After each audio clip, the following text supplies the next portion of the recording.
All right. Good evening, everybody, and welcome back in to the show. Got your boy Chris here from an undisclosed location in Alabama, and I've got a very neat guest here with me today, Pete Wolf, who is a Penn State fan. Oh, actually, I'm an alumnus. An alum. 1978, I studied metallurgy, and I graduated in 78. And yeah, I've been a Penn State fan from when I was a little kid because my dad was also. I have a brother and sister who also went to Penn State, and I went to the main campus, so I got the whole experience up there.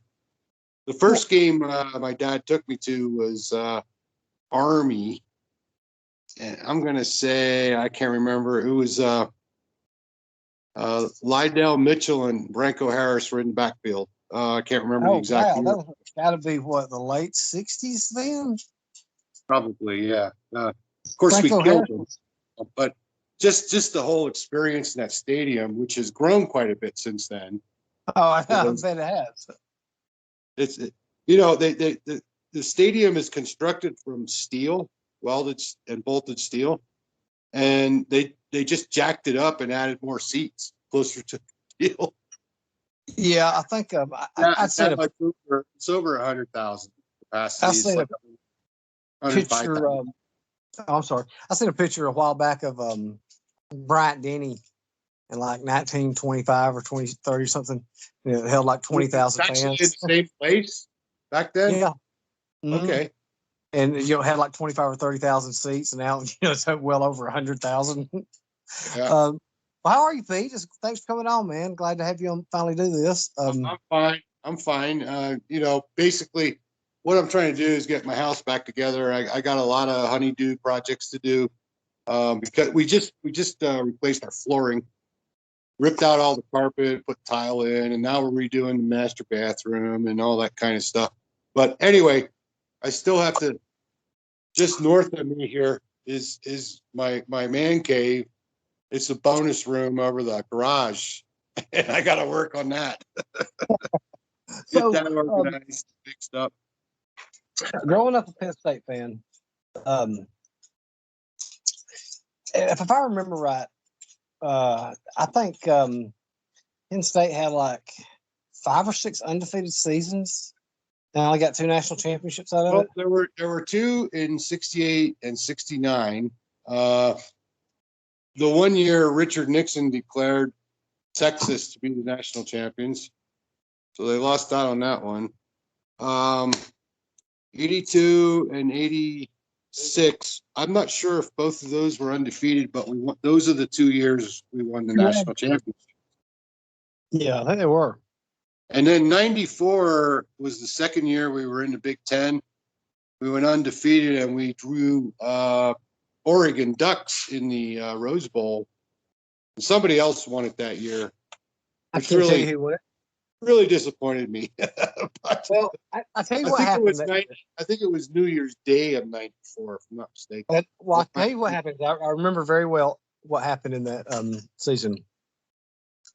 Penn State was actually ranked number 1 in about the 8th game, and they were playing Indiana. Okay. And they were up like 56-7 over Indiana going in the 4th quarter. And Indiana scored 3 touchdowns in the 4th quarter to make it 56-28. And Penn State dropped to number 2. Probably against the second and third string. Yeah. And they punished Penn State and dropped them to number 2. Well, the team that won it that year was Nebraska. Nebraska, that's I don't think you wanted any part of that Nebraska team that year. Well, I'll tell you, the Nebraska game that I remember the most, and my wife remembers the most, and that's when she found out I was a huge Penn State fan.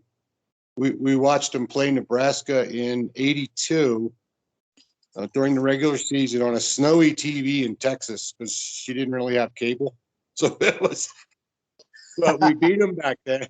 We beat them back then by in the last minute, I'm sure. But it was really crazy because that was our first national championship ever. So I remember one year it was. I said for the beginning of the season, I told Francis, Penn State's going to win the national championship. And he said, really? I said, yeah. I said, they've got 44 upperclassmen coming back. I said, they've got like 9 starters back on offense, and they got like 10 back on defense, both offensive and defensive lines. Penn State just starts off, and they're just drilling everybody. And 10-0, ranked number 1, and lose at home to Minnesota. Yeah, I remember that one. 1999. Yeah. You know what? And Iowa's been a stab in a few of those seasons too. They're tough. Iowa's always tough. Most of the Big Ten teams are tough. Some of them come and go, like Illinois or Purdue or whoever. Yeah, that'll flash. Yeah, little. See me. Yeah, but I was. Yeah, you're right. I was always been a tough team. Hey, I want to ask you something that now that y'all are split into, well, it used to be leaders and legends. I don't know what y'all call it now, but man, talk about how they come up with these teams in each division. You've got Ohio State, Michigan State, and Penn State in one division, and then you've got Wisconsin and everybody else in the other one. Right, and Nebraska. So several years ago, I don't know exactly when they were just adding teams. They had the legends and leaders or whatever you called it. But a few years back, they changed it to a Eastern and a Western division. So, some of those teams, like in Indiana, like Purdue's in the Western and Indiana's in the Eastern, right? So they had to put a split somewhere. Of course, Northwestern being in Chicago, they're in the Western. But Michigan State, Michigan, Ohio State, and Penn State are the big four in the Eastern division. That's just. They added Maryland and Rutgers. Remember? Yeah, that's right. When they did that, that's when they decided to go to the East and West thing. So, how many are in the SEC now? I'm just curious. I heard there might be more from Texas coming. We've got 14 right now, but they're saying Texas and Oklahoma. And I remember back in 2011 when Texas A&M and Missouri joined. Gene Stallings said back then, it was so prophetic. He said, "There's going to come a time where there's going to be 4 super conferences with 16 teams each in them." And wait a second here, and this is where it's going to, because I've seen somebody do this. They're going to go to a 14-game season, and then when they do the super conference with 16 teams, they're going to divide those into 4 divisions, and then the division winners are going to play a playoff to decide who the SEC champion is. Well, how do you feel about paying players? What's your stance on that? They are already getting a free college scholarship, and everything's paid for. I wouldn't have a problem like what Spurrier suggested a couple of years ago, where they got a stipend, for some spending money or something, a couple $100 a month. I don't have any problem with that either. But for like this kid at Alabama, Bryce Young, for him to never even take a snap, and he's already made millions of dollars. Yeah, that's when they start offering 6 and 7 figures and stuff like that, then I think it's going to ruin the whole game. But anyway, back to the football. I mean, I agree with you. I think that there's going to be super conferences. I was really surprised Notre Dame went to with the ACC instead of the Big Ten. I didn't understand. I was surprised that too. That when back when they wanted to put their basketball team in a conference, it just seemed like that the Big Ten would be where the natural fit for Notre Dame is. It just I don't get the ACC with Notre Dame. Yeah. Well, and I'm going to go back in history, and I can tell you that Joe Pa tried for decades to get a Big East conference. Okay. With our traditional opponents, Syracuse, all those, and Maryland, and they wouldn't do it because of basketball. And then what happened was, because basketball had a Big East conference with teams like Villanova who didn't even have football, okay, and Pittsburgh also opposed it. So as soon as Penn State agreed to go to the Big Ten, they started a Big East football conference, and it's already defunct. Yeah, so there's Miami and Virginia Tech and Well, it was, yeah. I think gone. Syracuse set up. So yeah, so those teams Syracuse and Pittsburgh are in there too. I can't remember all the teams, but might have been Boston College. I don't remember. But anyway, so that was really sad because Paterno tried to do it and they wouldn't do it. The other schools wouldn't do it, and he said, he just got fed up and said, okay, we'll go negotiate with somebody else, and that's when they joined the Big Ten back in '92 or '93, whenever it was. So, me being a diehard Alabama fan my whole life, Alabama fans have always liked Penn State. We love playing. We like Penn State. As far as I know, we always liked Bear Bryant, and we always liked Alabama. I mean, yeah. Why it wasn't as big of a powerhouse as it is today. So I'm sure there's a lot of fans that don't like. Bryant was still a powerhouse, but why do you think it's? I mean, now Saban's the one that put it on a different level, but why do you think that with a lot of schools when they have a rivalry, like Miami and Notre Dame, the Catholics versus they hated each other. Why do you think they're so friendly? The Alabama Penn State rivalry is so friendly because. Well, the three big Catholic schools are Boston College, Notre Dame, and Stanford, of course. Yeah. Okay. And all three of those get all of the great players from all of the Catholic schools across country. And then the other smaller schools get what's left. Like Villanova, who's I'm not even sure. They might be Division II or whatever they call it nowadays. I'm not really sure. But anyway, yeah. I mean, that is a huge recruiting pool for those three schools. Unfortunately, I think Stanford and Notre Dame get the cream, and Boston College gets the second tier. Yeah, I mean, and then, like I said, Alabama fans, they always love, when back in 2010 when Penn State came to Alabama, and I remember how the headline in the paper said when Paterno started speaking at halftime, the reporter, the Alabama faithful was on their feet roaring for a line in winter. And I've just, like with Alabama and Notre Dame, we hate Notre Dame. They hate us. But Alabama Penn State has always just been this friendly rivalry that they love playing each other. They love going to each other. That's because Paterno was good friends with the Bear. And he was also good friends with Bobby Bowden, who just passed away. Yeah, I seen that yesterday. Yeah. So, I mean, he was a class guy. Okay. So he loved competition, and he, especially, Ohio State, Woody Hayes, and Bo, I don't think they ever got to play Bo Schembechler, but, they had a series with Ohio State back in the 70s, and, he liked the competition. And that was the thing about him. He didn't consider himself an adversary. He considered himself sort of, in an elite sort of league with these big schools, right? Like Alabama. And I really don't think he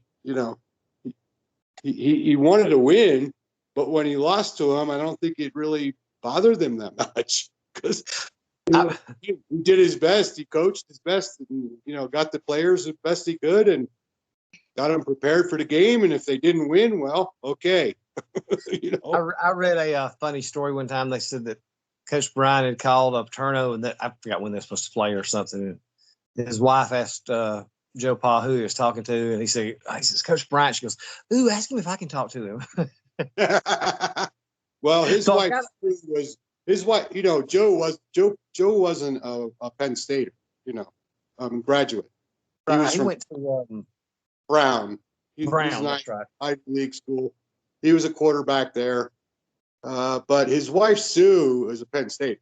Okay, she graduated from Penn State, and so once he got there, I think she had an influence on him staying there for that many years. To tell you the truth. So I've got otherwise, either the NFL or another big school would have come after him once he started having. Patriots did. 70s. The Patriots tried to hire him. Yeah. Oh yeah. The NFL definitely. Late 60s or 70s. So I've got to ask you about something.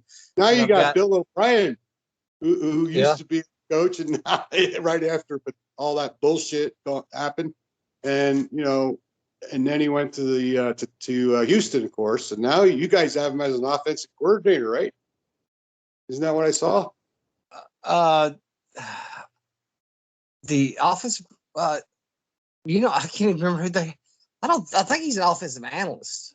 Okay, so Yeah. he's not, but he's a coach, right? Yeah, yeah. God, I gotta remember who was the offensive coordinator.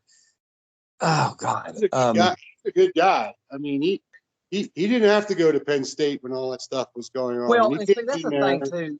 You and he never want to settled be. everybody down, and that was a good thing for a few years, right? You never want to be the guy to follow the guy. Yeah, of course, and that's really tough. Yeah, that whole situation, I it's never going to go away, but it's always going to be there. But I think we worked our way through most of it now. The guys in jail, and whoever knew what they knew, and whatever. Okay, but this kind of thing is unfortunately a human weakness that occurs, and when it occurs with somebody that high profile, you know what happens, right? So, what is your take on it? Do you believe Paterno knew and covered it up, or? oh, I don't know. I don't know. I think he probably heard rumors, and he probably he might have talked to Sandusky, but I'm not really sure. I mean, nobody really knows. Who knows what happens in the coach's office, right? The one thing that surprised me, the receivers coach, the redheaded guy who said he walked in the shower. Those were the charges Sandusky got acquitted of. They didn't believe him. Yeah, no, yeah, and that was really weird. I can't remember the guy's name. He's a tall redhead guy. He was a player, and then he was an assistant coach, and he walked in on that, and then went and reported it to whoever, whether it was Joe or the athletic director. I'm not really sure, but maybe Joe believed him, maybe he didn't, maybe he did something about it. But I don't think he actively covered anything up. But that's just my opinion. So let's go back. I've got to ask you about something because I've got it the picture hanging back here on my wall. And it's just as clear as day right there, and it shows that beautiful Alabama helmet. Who did that painting anyway? You know the guy? Daniel Moore. Daniel Orr. Okay. Daniel Moore. He's obviously an Alabama alum, right? I think he is. I can't remember, but and he used to just do Alabama paintings, but now he started doing like Auburn, and I think he started doing like he's branched out. But yeah, it used to be just Alabama. But he's a sports artist. Okay. In Alabama. I think I just lost you, man. Are you back? Okay. Yeah, I'm here. Okay. So anyway, he's a sports artist, but he does Alabama. Okay. But yeah, I know what you mean. You're talking about the goal line stand, and remind me which bowl was the Sugar Bowl of what year? 1979, January 2nd. Okay, yeah. And that was 2 weeks before I left for Germany in the Army. And I remember watching it at home in Pennsylvania with my dad, and I was so disappointed. But anyway, I mean, it was a tough game. Joe Pa wouldn't let go of when he thought he had a strong offensive line and a strong running back crew, he would go after it, man. And of course, you brought up the missed pass, and I understand that. I mean, he tried to do it, but it didn't work. And hey, give it to Alabama. They had the defense, the goal line stand, man. Well, it's legend. First play, they ran the ball. And the second play, which was the one that made the game, was the tight end catches the ball on the 1 yard line, and Marty Lyons is 5 yards deep in the end zone, comes up and hits the safety. He's a little defense that's the one. Yeah. What was that? Was that Goose? What was his? Marty Lyons. I mean, God, not Marty Lyons. It was you still there with me, Pete? You froze up on me. I don't remember. Was it Murray Legs? It was Don McNeil. Don McNeil. Yeah. Okay. And the tight end was big. He's a little guy. He stood the tight end and drove him out of bounds. Yeah. Penn State runs on third down, and then they line back up and they called a timeout. And they said the Alabama players yelling, "You better throw it! You better throw it!" And Paterno and they came to the sideline. Tommy Facina was a quarterback, and Paterno called the pass. Froze up on me again here. I'm here when you come back. Now, can you hear me? So Paterno called a pass, and they started walking back on the field. Paterno called it back over there, and he said, "No," he said, "if we can't get a half yard, we don't deserve to win the game." There you go. That's what I mean. That was his philosophy. I mean, I can't really hardly blame him. If a half yard, if you can't push that ball ahead a half yard, and Marty Lyons knocked himself out on that play. At that point, you're challenging the linemen to do their job. And, if you can open up a hole for a half a yard, then we don't deserve the national championship. I remember there was a couple other games when Bryant was there. I think I remember this one. It was 1984. Penn State was up 34-7 going in the fourth quarter. Where were they playing? Well, they were playing in Happy Valley. It was 83 or 84. Okay. And it was 34-7 going in the fourth quarter. And Alabama scores, it's 34-14. And then a few minutes later, Alabama scores again, it's 34-21. Thought that one was over. Remember that one? Then Alabama scores again, it's 34-28. Then Alabama gets the ball, they drive right back down the field. And they complete a pass in the back of the end zone. He's like 5 feet in the end zone. I mean, he's 5 feet in. Let me ask you this, Chris. Do you have copies of those games on DVD or something? Or no, man. Go on YouTube and Google it, and I'll sit there and watch those things. And I'll send you some links of them. And he catches the ball, and the guy calls him out of bounds. If it had been replay today, it would have been a touchdown. He caught the ball in there, and the guy ruled him out of bounds or something, and then Alabama didn't get it on fourth down, but Alabama made a great comeback. Do you remember the run in the mud? So the Tide lost that one? Is that what you're telling me? I don't remember. Yeah, Penn State won third. Penn State, Alabama. If there had been this replay back then, Alabama would have won. But they did. They made a great comeback, 34-28. Then I remember the year that no matter what, let me say this, Chris. There is magic in Beaver Stadium. Trust me. Oh yeah. Do they lose there sometimes? Of course they do. But there's magic in that stadium. Look, if whenever, because by then, if on Monday night or Saturday nights, when there's a game at Happy Valley, a big one, I'm usually watching it. Like when they had the whiteouts a few years ago, and Ohio State, those are big time. So do you? How many Tide games do you get to go to? How far away from Tuscaloosa are you? I'm not that far from. Well, I've been back up in my hometown. Right now, I'd probably be about an hour and a half away. When I was living in Birmingham, I was about 45 minutes away. But I don't go to any more games anymore because there are so many games on TV that I don't want to burn up the whole Saturday. It's so expensive. I took my son and my grandson to Michigan State, and then to one at Happy Valley, and it's $1,000 for tickets. I'm like, are you kidding me? I bet. I mean, good seats, Yeah, I bet the tickets with decent seats for those games are probably about $250 each.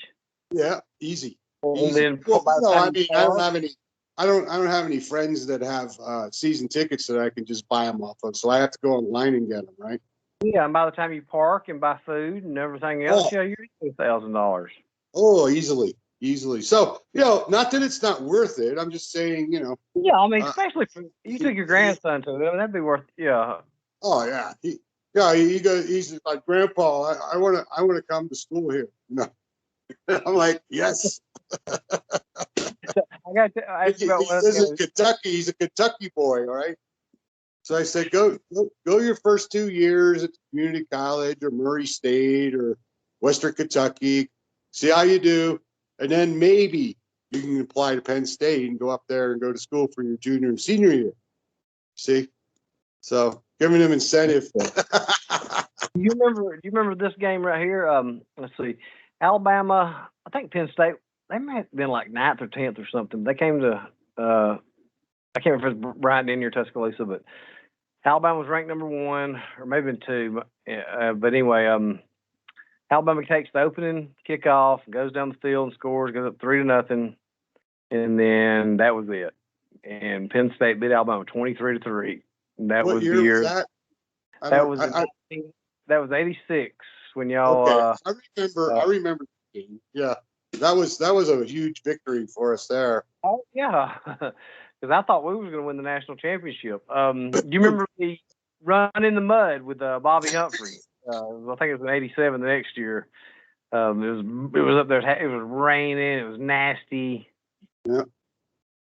And at Beaver Stadium, you mean? Mm-hmm. I think and Alabama won 24-13. And Okay. then I don't think Alabama. And then there was 80. Let's see if you remember this one right here. It was 88 or 89, and Alabama was up. I think maybe in 89, and Alabama was up there, and Penn State had the ball 4th down from like the inch line, and Alabama led 17-16, and Penn State kicked the field goal, and Alabama blocked the field goal. Yeah, I remember that one. Oh, that was heartbreaking. Yeah. Oh, When are we gonna get around to playing again? That's the question. I don't know, because they went. And the last time they played was 1990, and it was at Bryant Denny, and Penn State beat Alabama 9-0, and then they didn't play again. That's 31 years ago. Yeah, but then we played again in 2010 and 2011. Oh, that's right. Yeah. Because it was. So anyway, I mean, what we got to do is, we got to get a letter writing campaign going on. But the way things are changing nowadays, who knows? And James Franklin, came from the SEC. He was a Vanderbilt, right? Vanderbilt.